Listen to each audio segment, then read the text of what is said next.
Hi there, just wanted to pop on and show you how to use the casting resin that I've just started stocking. This is the amazing casting resin. It's an alternative to using air dry clay, which you can also use in these moulds which I stock from Iron Orchid Designs.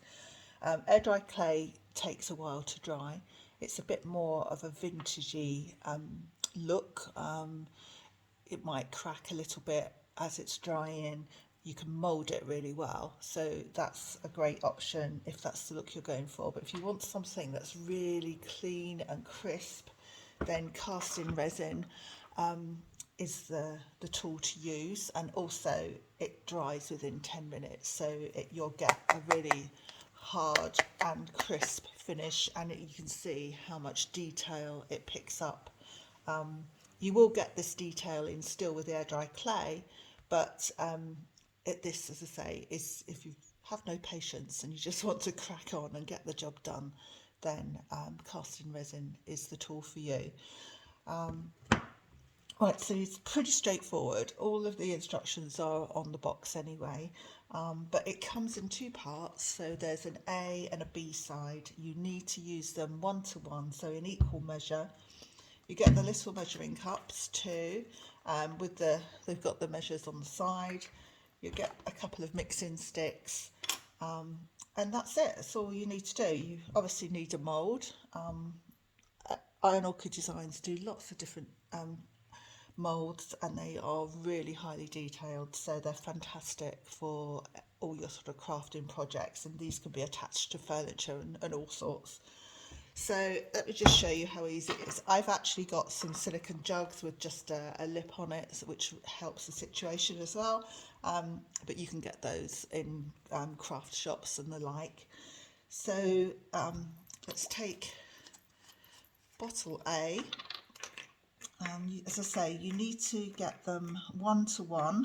So just carefully measure. I'm going to go up to 20 mils on this one, and then 20 mils on the other. Turn it around so I can see it. Okay, and then I'm actually going to pour them into this one together.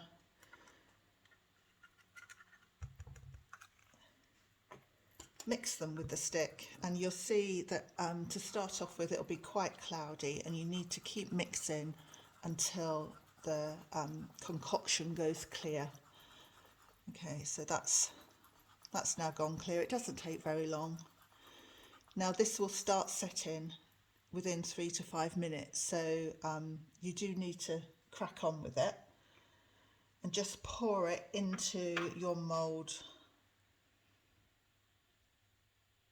and just make sure it fills up to the rim. If you go over, don't worry too much. You will be able to sort of cut off any excess once it's set. I'm going to do, just never waste any, always use it all up. Let's go around filling up all of these small ones.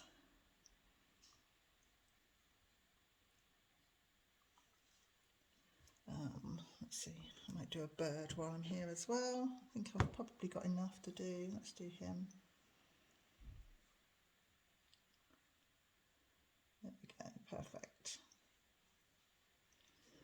Just a little tip, if you've got a little bit left over in there, just put your stick back inside, and then as that dries and it sets, you'll be able to just pull the stick, and then any dried resin will then lift out with it, so it keeps your jug nice and clean. So that's it. You will then just leave this, and as I say, within sort of 3 to 5 minutes it will begin to set, it will go white, and then within 10 minutes it will be completely white, and you'll be able to just pop your casting out.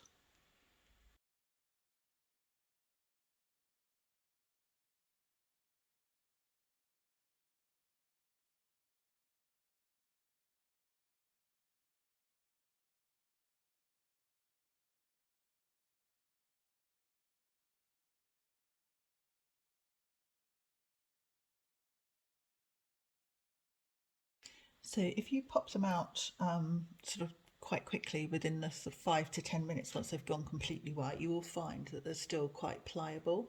So you could at this stage lay them onto a curve, for instance, and maybe masking tape them into place, and then they will dry hard in that position.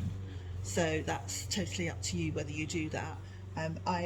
Unless you know you're going to need it for that sort of project, then I usually just make sure they're laid completely flat, so that you are going to have a very flat back to lay them onto a project, and they're not going to show gaps underneath them.